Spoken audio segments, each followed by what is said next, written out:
This show is for the sales leader who knows they have a pivotal role in driving outstanding sales results. Getting hired or promoted to manage a sales team is a big accomplishment, but you know you have to work hard to become a great sales leader. You are listening to the Divine Comedy of Sales podcast. Here's your host, coach, and advisor to elite sales leaders from around the world, Matt McDarby. Hello and welcome to this episode of the Divine Comedy of Sales podcast. I'm Matt McDarby, veteran seller, leader, coach, and advisor to elite sales leaders all over the world. I'm really excited to have you join and listen to today's episode. This is one of our interview episodes, and I'd like to introduce you to my very special guest right now. So I'm so happy to have our next guest, John Maxwell. John has quite an eclectic background and a career that spans the globe, really, especially Europe and the US. He's been in a variety of roles. He's been in product management. He's been in marketing and sales leadership, executive leadership, president, CEO, you name it. John has done it, mostly in the global industrial sector. And now he coaches and advises executive teams on leadership, team effectiveness, and a variety of things. I'm thrilled to have been able to get to know John over the last several months, and I'd love to welcome John to the show. John, welcome. Thanks, Matt. Great to be here. Thanks for the invite. Happy to share whatever I can share. Yeah, I'm excited because given your background, and for those listening, you can hear John, based on his accent, John is from Brooklyn. Yeah. Right, John? I have a mid-Atlantic accent, somewhere between Scotland and Connecticut. I don't know where. Right. It's somewhere in there, right? So as you listen, you may pick up on where John is from. So John, I'd love to pick your brain and ask you some questions about lessons that you've learned and some of the things that you've done to achieve success, because you've had a lot of success over your career. So let me just dive in. And like from the top, what is the most important lesson you've learned so far about leading teams? So first of all, I'm gonna kind of focus around leading sales teams and commercial teams, because I think they're, that's been some of the happiest times and some of the most challenging times with some of those teams. So when I was thinking about coming on, I thought, let me go back and just spend a little time reflecting on that time. I think the great thing about commercial sales teams is success can be really easy to define in the numbers. So you've got quite often some real clear deliverables, which makes it really really easy to know whether you made it or you didn't make it. But I think the real trick is, what are the other things that you need to be thinking about measuring is with regard to success. So not just did you make the number, but what did you learn along the way is a key one. And then I think the other piece that, and we'll come back to it, I'm sure, with some of your other questions, but was around collaboration. How do you get sales teams to collaborate? How do you get the teams to talk to each other so the sum of the parts is bigger than the individual contribution? And I think that's one of the key pieces for me. Yeah. So we will come back to that because I want to hear more about that specifically and the how. But how do you know, think about all of your experiences over the years, how do you know if a team is working cohesively? You were talking about that in the context of measuring. Like, what evidence would you look for that tells you when a team is collaborating effectively, is cohesive in how they work and so forth? Yeah, I mean, I think there's tools to measure that, but I think just as a leader, are people participating? Are people speaking up in meetings? Are people supporting each other? Is there, sales? Usually there's not a shortage of conversation in the meetings, typically. I mean, I know I'm stereotyping, but so I think it's that connection and collaboration. Do you see that? Is that happening? And also, how do teams welcome new people? I think that's a massive point too. So there's always churn in teams. How does the team respond when you've got a new member? I think that's a big indicator of how well the team operates. So that's something that I would look for. Yeah, that's a great example. I've never heard anybody talk about how does a team go about, or how well do they welcome new people as a way of sort of measuring engagement. It's an interesting one. So that's one example. Are there any other examples? Because I think people listening to this might be, look, anybody who's listening who's led sales teams for a while will know what it looks like when members of the team are supporting one another, helping each other out, right, sharing information. But there may be people who are listening who haven't experienced that or who are new or aspiring to sales leadership roles. So I think that welcoming new people, great example. Are there any other examples you could call out that you would be looking for that, hey, my people are supporting one another? What else would you be looking for there? I don't know about the supporting piece. I think the other, the other slightly different answer to your question would be, what are you looking at? What are you measuring?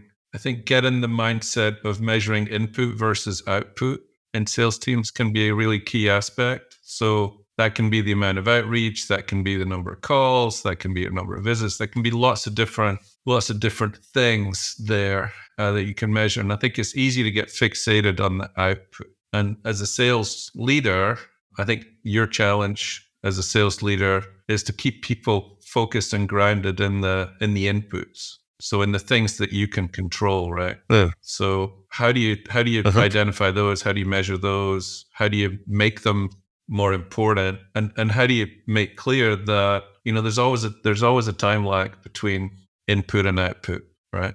But if you want good output as far as, sales coming in the door, you have to do the input. You have to do that. So that's the piece. I think that's a piece that can be forgotten about. That certainly early on in my sales manager career, that was an aspect that really stuck with me, as opposed to just looking in the rearview mirror. What are our sales last month? Who's ahead? Who's behind? It was, what do we need to be measuring that gives us a little bit of insight into what's coming in next month and what's coming in the month after that. At a salesperson level. So yeah, one of the things I've observed, it's an area that great sales leaders separate themselves from average ones, is in this area of, and it kind of relates to the inputs end of things, right? It's setting clear expectations about how the work is to be done. What are the inputs, the activities, and how do we execute them in a way that looks like our best people do it? And are we going to get into that level of detail with people so they understand there's not necessarily any magic to the inputs, but there is a certain way we expect them to be executed or achieved, right? So it's a really neat way of putting it. It's about the inputs, because that resonates with me. I hear that all the time from not only the great leaders, but people who are struggling to get their teams to do the right things at the right amount of frequency. It's because they haven't focused sufficiently on the inputs and how to get them done. And that's, you talked about how can you unlock some of that collaboration within the team. I think there's also a link there, which is, the team, the people that have been on that team for any length of time, they know what the important inputs are. They know what are the things that they can do that have a higher likelihood of turning into sales or turning into a qualified lead. So how do you get them to share that information? That in some people are going to think, hey, that's my secret sauce. I don't want to share what makes it work for me because, then everyone will know and it'll be much less important. But I think if you can, sales leadership is around, if you can get the team to collaborate, to trust each other, and again, see that, this sum of the parts is the collaboration is going to be more than the sum of the parts. They'll share those, key things. And they can be really simple things. They can be, always contact these people on Fridays, not Mondays. Always, there's all these little things that make a difference that when you just put them by themselves, you think, well, why is that important? But in context, they can be, they make a difference. So finding those and discussing them. And not knowing those things for somebody who's maybe new coming into the business is a huge barrier, right? To them being able to meet expectations. So for those listening, I think the one key point in there, John just said a few important things, but one is it doesn't necessarily happen organically. The leader has to do something to create an environment and ask people to share. So how are you achieving X, right? How are you going about this process or that in such an effective way, right? Because if people tend not to give up what they're not asked for, and they'll just continue going about their job unless you create an environment where that's encouraged. So that's again, I think something I've seen great leaders do. It's a great point. John, another question. And we'll keep the focus on salespeople and people in commercial roles. So what do you love most about leading salespeople, leading sales organizations? I mean, I like the energy. They're typically high energy teams. So I like that, what that brings. I like I like the clarity of results. So it's clear that you're winning or not, as the case may be. And you can... We don't like that as much. We don't like that as much, John. We don't like that. It happens, but we don't like it. And maybe the piece around, this is partly why I went into the coaching world, but the piece around where you see people who don't think they'll be good in sales. I've known lots of people who think, I'm sales, I'm not, it's not for me.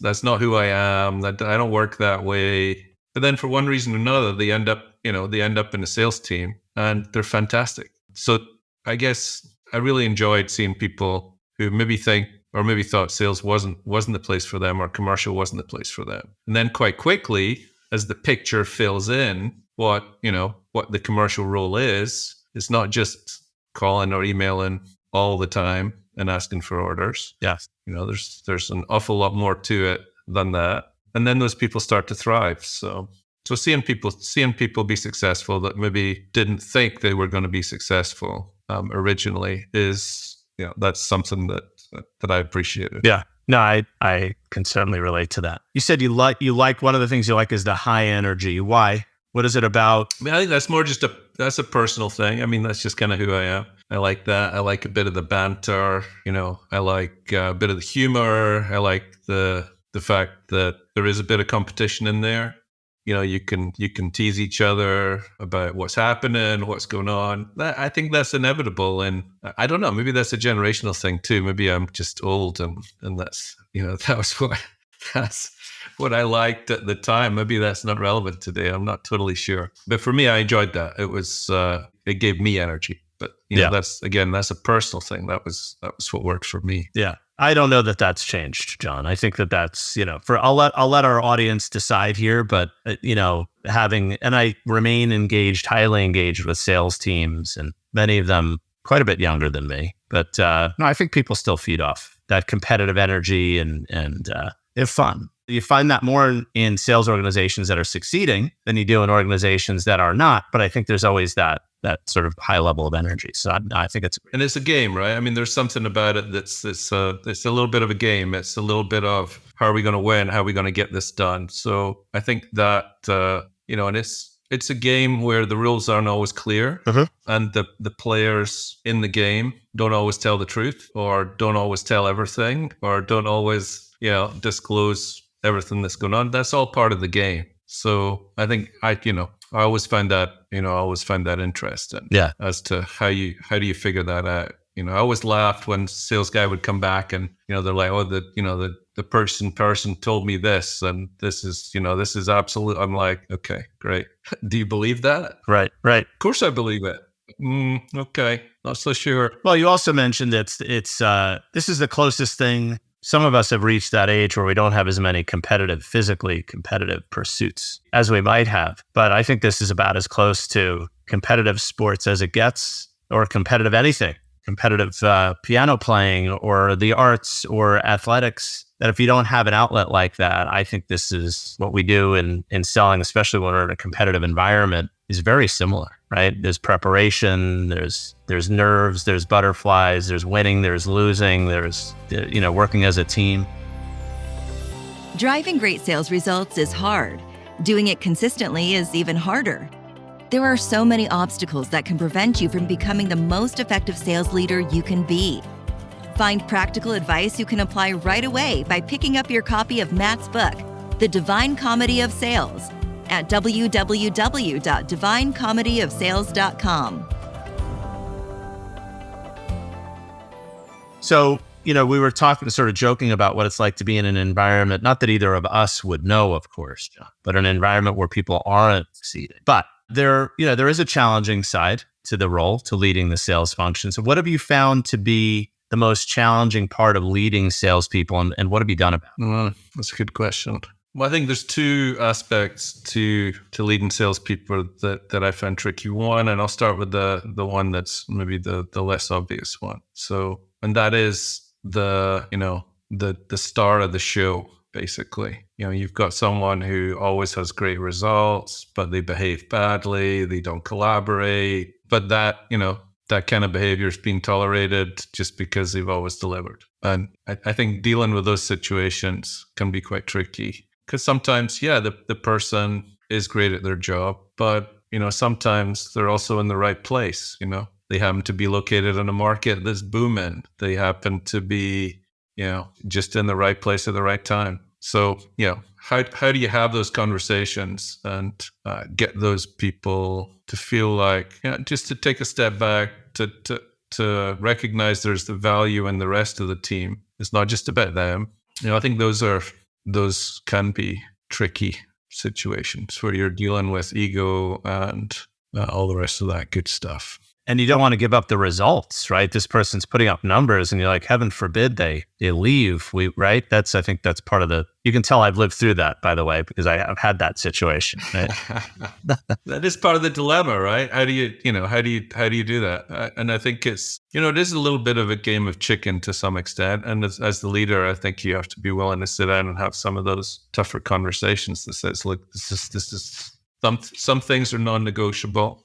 And here's what a few of those things are. Let's talk about them. Let's talk about what that means for you in your specific situation.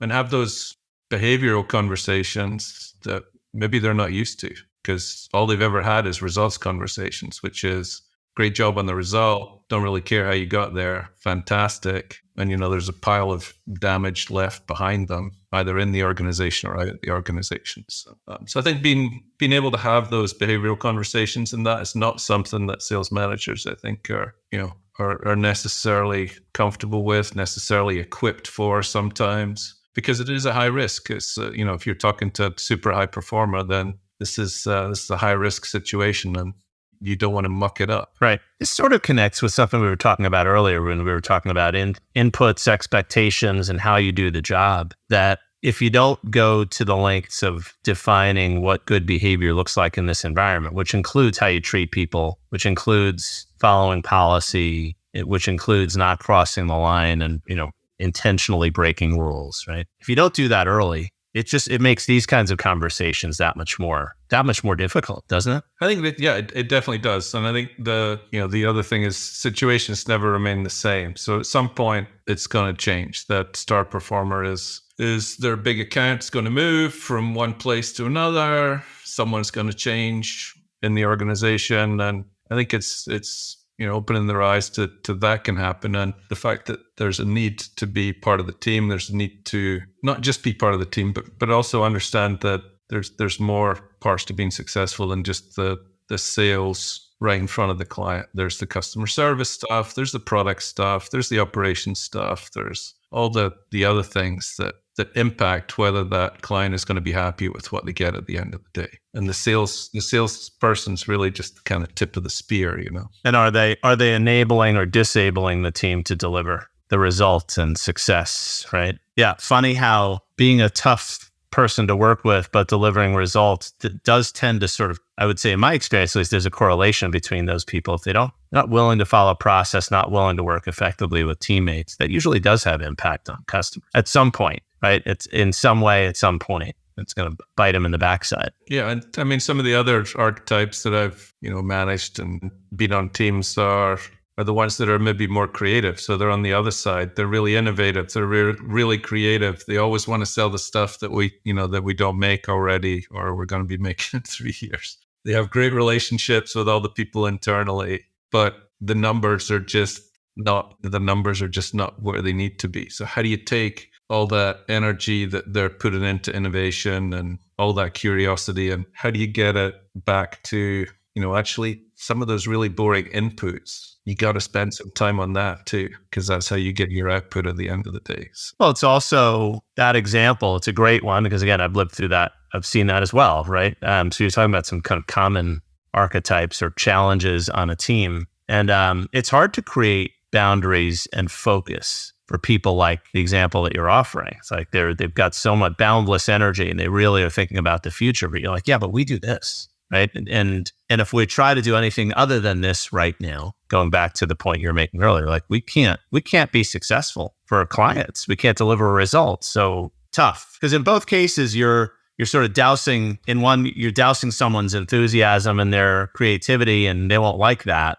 But the risk is you're going to piss off clients, whether intentionally or not. The other is we got great results. I'm worried that if I start tightening the proverbial screws on this person, he or she is going to move on. But again, the implications here are we may be putting our clients in a bad spot, right? Because we're not doing things the way we need. So as is the case in so many scenarios, like let's consider the impact on the customer and work backward and define, right? What do the inputs need to look like and what is expected of you in doing the work? So yeah, I think if you can build a team where there are strong connections between the salespeople, so that connection is more, that there's real relationships between them. They can be slightly competitive, but they know that they kind of win together. And I think, that's kind of the ultimate to some extent, because I think that also lowers your chance that someone's going to walk, basically, right? Because they don't want to leave the rest of the team. They've got relationships. They've got those strong connections with the other people that they're operating with. And again, that's how you unlock the overall potential. So as a sales leader, how do you think about spending enough time or enough focus to make sure that you're nurturing those connections within your team? It can be easy just to overlook it. It can be easy to say, "Oh, it's just a waste of time." They're individual contributors. They're gonna get it done. But I think to build those connections, they're not going to be the same between everyone. But if you can strengthen the connections in the team on a bilateral basis, so between individuals, I think that can unlock a bit of potential. Yeah. And for those listening, I said at the top when I introduced John, not only does he have all of this experience leading organizations, but now spends a great deal of time and effort thinking about and addressing team effectiveness issues. And that's sort of one of the ways a way I came to know John. But when I summarize in a few minutes, I want to talk a little bit about the impact on the team and some of the ideas that John has offered here in terms of how to address when people are not meeting expectations and when they are presenting challenges, not only in terms of their personal results, but in terms of how the team functions. So John, before I do that in a few minutes, we've only got a couple of minutes. Time flies, right? When we're having fun. I'm going to ask you purposely a very broad, open, and vague question in the hopes that I'm going to capture one more nugget, one more gem from your experience here. And it is, what else, John? What else do you think we need to know about leading sales teams? Give us anything else that you've thought of that we haven't gotten a chance to speak about yet today. That's your $1 million coaching question. What else? I love that. Right. Yeah. I love that. Yeah. And I think that, if I zoom out and I look at it from a organizational perspective, so if I put, my senior leader hat on and see, sales teams can be viewed by the rest of the organization getting a lot of the benefits. They get to travel. They get to go to nice places. They have expense accounts. Do they work on Friday afternoons? Not really sure. But, I have to work in finance on Friday afternoons. So I think what do I take away from that? I think what I take away from that is if you're in that commercial piece, you need to work a little harder on some of those internal relationships sometime and be clear that it's not just that sales isn't just a party all the time, and that there's plenty there's plenty of work that's going on. Although, it might be squeezed into, 4 12.5-hour days or whatever, 4.5. But so I think that, that's maybe the what else for me is that sales can be viewed as, as having an easy life sometimes by some of the other areas in the organization who don't get out. And I think it's useful if salespeople just have that in mind sometimes when they're emailing and they're looking for their customer service person to respond within 2 seconds on whatever it might be, or their warehouse person or logistics or whoever, or finance or whoever it is. Just bear in mind where that's coming from. Yeah. Well, I think the other thing you said is really key here that and I'll paraphrase it. It's we have to invest in relationships with our teammates. And it's not only to dispel any misperception they may have about our work, but it's critical to our success. If we don't have strong relationships internally, think about how much harder the job is, right? Kind of, getting back to one of the challenges you talked about earlier. So I think that's a great what else answer. So I'm going to peel off here in a moment and summarize some of the things you've shared with the team, kind of put a challenge to those listening on how can you apply some of the things we've just talked about. But before I go there, John, I want to say thank you for the time. This has been fantastic. I really appreciate your insight and all the different things you've seen in your various roles. So on behalf of everyone listening, John, thank you very much for joining the Divine Comedy of Sales podcast. Thanks a lot. We laughed a little bit, so I'm glad you had comedy in the title. All right. Well, thanks, John. Now I'm going to summarize. There was so much that John shared, and he's got a really unique perspective, not only that of a sales leader, but an executive leader, a CEO and president, and sort of really understands how sales organizations are perceived by other functions. And so there are a few things that he said that I think are really critically important that I want to repeat here. And I want you to think about, how does this apply to me specifically with my team? At the beginning of the conversation, John pointed out, obviously, success is really easy to define in a sales organization. We've got targets, we know if we've hit them and when we haven't, but there's a whole set of other things that we should be measuring that will give us a clear indication of whether we are effective in building a sales organization, more than just the results. What else should we measure? He said a few things. How well do we support each other in this organization? Is connection and collaboration happening? As you listen to those things, you may think, boy, that's really soft. But he went a little further, and I asked him to tell us more about what he meant. He said, how well do we go about welcoming new people? Do our top performers share insights with others regarding what's working? And are people making sure that they've got really strong connections? You know, as we talked about that, John also talked about the role of the leader and that he or she is responsible for making sure that they nurture connections within their teams. Think about that. Do you actively, regularly nurture connections within your teams, or do you just sort of hope that that connection comes about organically? The best leaders don't sort of keep their fingers crossed and hope that relationships build. They create an environment and even create scenarios in which the team has to come together and share and collaborate and help one another. John also talked about the importance of building strong relationships internally, meaning with other functions.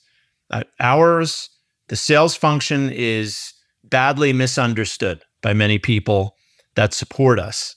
And we miss an opportunity if we don't help them understand the challenges that we face, just how difficult the job is, because it can look, glamorous. To John's point, we get to travel and do fun things and go to nice places. But if we don't help people to understand just how challenging this job is, then we're missing an opportunity, and our relationships with people internally can be hurt. We talked a little bit also about what to do about that star who behaves badly. I revealed that I've experienced that myself. Very difficult. One of the things that I think you can take away is you've got to be clear, crystal clear with your expectations, even with your star performers, so that they understand what good behavior looks like and what bad behavior looks like. Because otherwise, it's going to be really, really difficult for you to have that conversation with the star who needs to change her or his behavior. I can tell you from firsthand experience, those are incredibly uncomfortable and difficult conversations to have. When you've got somebody who's blowing out their number, but whose behavior does not line up with your expectations. If you haven't clarified those expectations in the first place, you've handcuffed yourself. You cannot deal with that star who behaves badly. Boy, as you were listening, I hope you were taking notes. So much wisdom from John's experiences working around the globe as a leader of sales organizations and as a C-level executive. So again, thanks to John for joining us. And in our next episode, I will interview another rock star sales leader. You're going to be knocked out by this next guest. Until then, this is Matt McDarby, author and host of The Divine Comedy of Sales. Thank you so much for joining. Bye-bye for now.